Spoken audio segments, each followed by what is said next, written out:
안녕하세요. 오늘은 조금 무거운 이야기를 나눠볼까 합니다.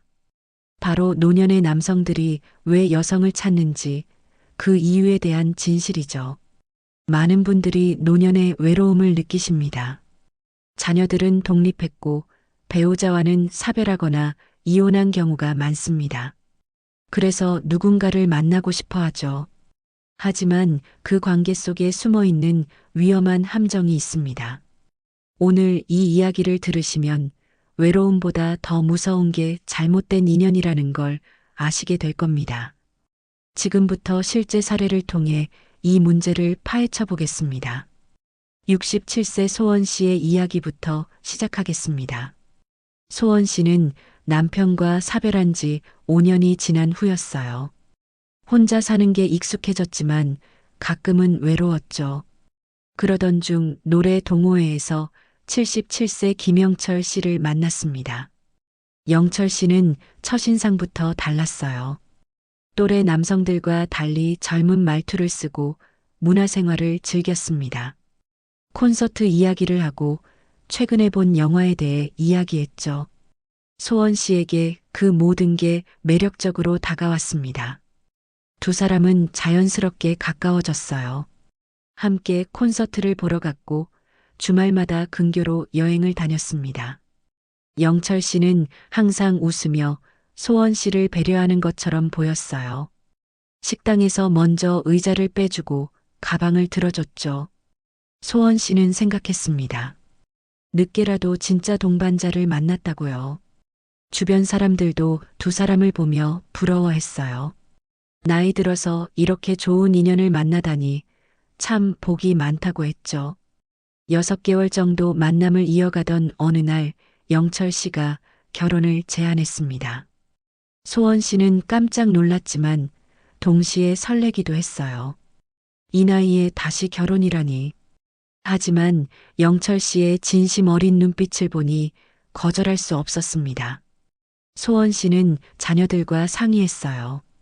자녀들은 반대했지만 결국 엄마의 뜻을 존중하기로 했죠.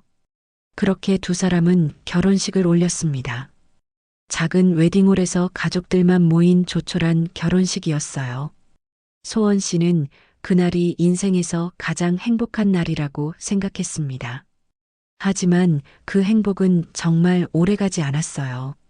결혼 후 몇 주가 지나자 영철 씨의 본 모습이 드러나기 시작했습니다. 처음에는 작은 변화였어요. 말투가 조금씩 거칠어지고 요구사항이 많아졌죠. 소원 씨는 신혼 적응 기간이라고 생각하며 참았습니다. 하지만 시간이 갈수록 상황은 더 나빠졌어요. 결혼 후 드러난 진실은 충격적이었습니다. 영철 씨는 만성 통풍으로 고생하고 있었어요. 발과 무릎이 자주 아팠죠. 그런데 문제는 병 자체가 아니었습니다. 영철 씨는 술과 담배를 전혀 끊지 않았어요. 의사가 아무리 말려도 소용없었죠. 저녁만 되면 소주를 마시고 하루에 담배를 한 갑씩 피웠습니다. 당연히 통풍은 더 심해졌어요. 몸이 아프면 영철 씨는 짜증을 냈습니다. 소원 씨에게 반말을 하기 시작했죠. 어깨 좀 주물러라. 발 좀 주물러라. 물 좀 갖다 줘. 약 좀 가져와. 하루 종일 이런 식이었습니다. 소원 씨는 처음엔 남편이 아프니까 당연히 돌봐줘야 한다고 생각했어요. 하지만 시간이 지날수록 이상했습니다. 영철 씨는 고마워하는 법이 없었어요. 오히려 더 많은 걸 요구했죠. 밥을 차려주면 반찬이 맛없다고 했고 청소를 해도 구석구석 안 했다고 지적했습니다.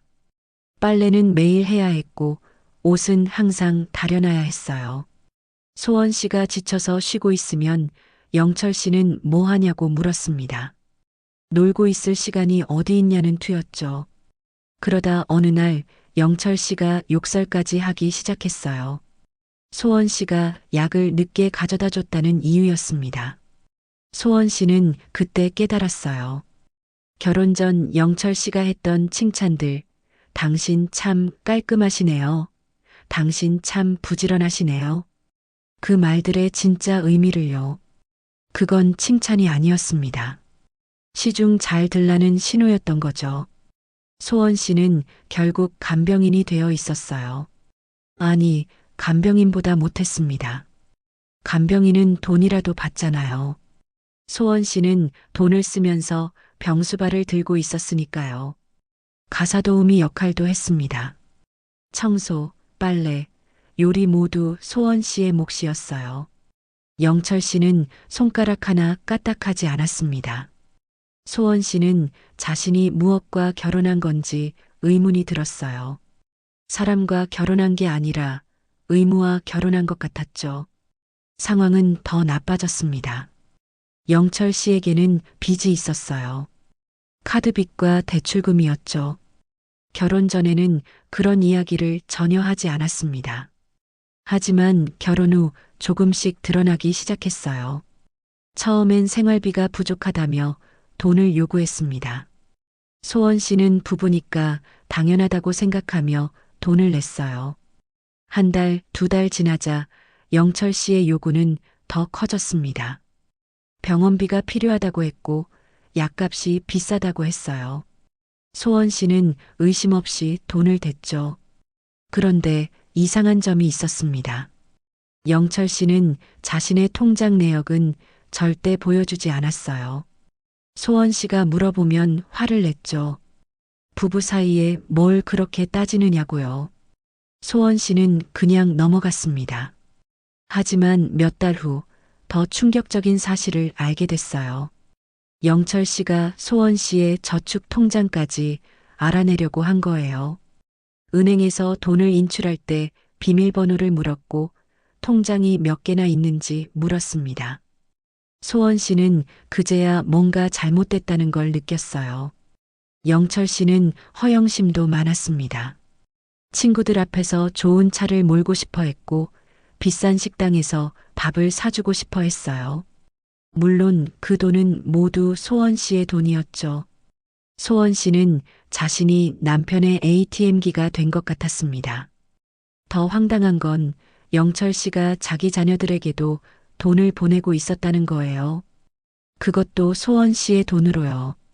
영철 씨의 딸이 사업 자금이 필요하다며 돈을 요구했고 영철 씨는 소원 씨에게 그 돈을 달라고 했습니다.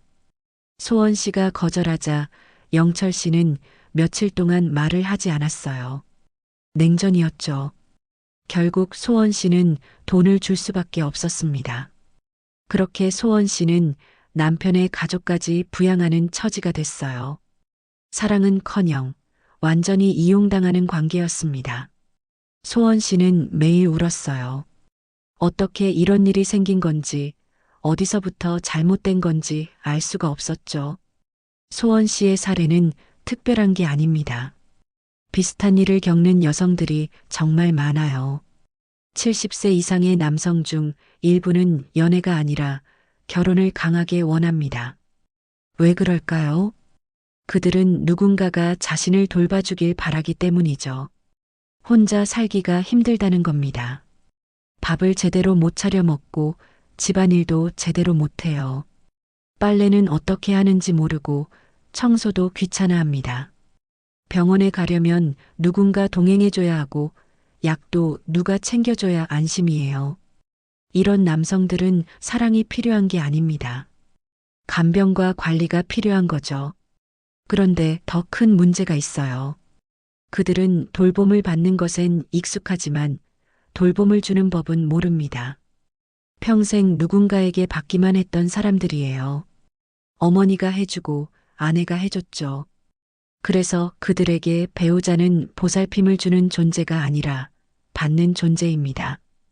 이런 남성들은 상대방의 감정을 잘 살피지 않아요. 상대가 힘들어하는지 지쳐가는지 관심이 없습니다. 자기가 편하면 그걸로 충분하거든요. 연구 결과를 보면 흥미로운 통계가 있어요. 70대 이상 남성 중 재혼을 원하는 비율은 상당히 높습니다. 반면 같은 연령대 여성들은 재혼에 관심이 적어요. 왜냐하면 여성들은 혼자서도 잘 살 수 있기 때문이죠. 요리도 하고 집안일도 하고 친구들과 어울리기도 잘합니다. 하지만 많은 남성들은 그렇지 못해요. 생활 능력이 부족하니까 누군가가 필요한 겁니다. 물론 모든 남성이 그런 건 아니에요. 혼자서도 잘 사는 분들이 많습니다. 하지만 결혼을 강하게 원하는 사람들 중에는 이런 유형이 많다는 거죠. 그들에게 결혼은 사랑의 완성이 아니라 생활의 편의입니다. 그렇다면 어떤 신호를 조심해야 할까요? 먼저, 나 아플 때 옆에만 있어주면 되라는 말을 하는 사람입니다. 이 말은 순수하게 들리지만 실은 위험한 신호예요. 아플 때만이 아니라 평생 옆에서 시중 들라는 뜻일 수 있거든요. 두 번째, 난 욕심 없어. 그냥 밥만 같이 먹자고 하는 사람이죠. 밥만 같이 먹자는 게 아니에요. 밥을 해달라는 의미의 가능성이 큽니다. 세 번째, 내가 다 해줄게라고 하면서 구체적인 건 보여주지 않는 사람입니다. 뭘 해준다는 건지 물어보세요. 대부분 대답을 못해요. 네 번째, 자기 재산과 경제 상태를 숨기는 사람이에요. 투명하지 않다는 건 문제가 있다는 뜻입니다. 다섯 번째, 만난 지 얼마 안 됐는데 결혼을 서두르는 사람이죠. 왜 급하게 굴까요? 당신을 붙잡아 두려는 겁니다. 여섯 번째, 자기 자녀나 가족 이야기를 자주 하며 도움을 요청하는 사람입니다. 결혼 후 당신이 그 가족까지 책임져야 할 수 있어요. 일곱 번째, 상대방의 의견을 무시하고 자기 방식대로만 하려는 사람이에요. 이런 사람은 나중에 통제하려고 들 겁니다. 여덟 번째, 과거 관계에서 상대방 탓만 하는 사람입니다. 전 부인이 나쁘다. 전 여자친구가 문제였다. 이런 말만 하는 사람은 자기 문제를 보지 못하는 사람이에요. 이런 신호들이 보이면 조심하세요. 사랑에 빠지면 판단력이 흐려집니다. 하지만 냉정하게 봐야 해요. 많은 분들이 외로움을 견디기 힘들어합니다. 하지만 외로워도 괜찮아요. 진짜 외로움은 옆에 사람이 있는데도 외로운 거예요. 잘못된 사람과 함께 있으면 혼자 있을 때보다 더 외롭습니다.